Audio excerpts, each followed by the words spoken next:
sentito un botto tra le 3 e le 4 del mattino.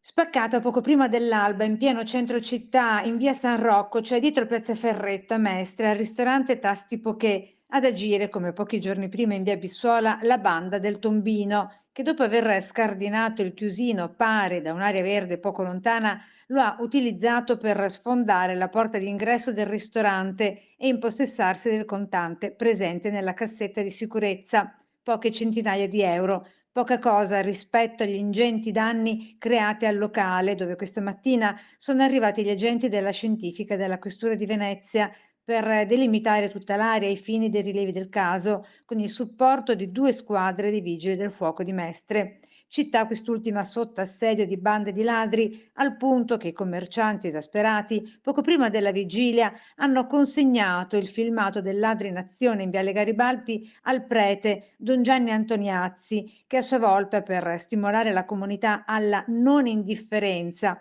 e ad essere sentinella del territorio, ne ha pubblicato l'immagine sul giornalino della parrocchia.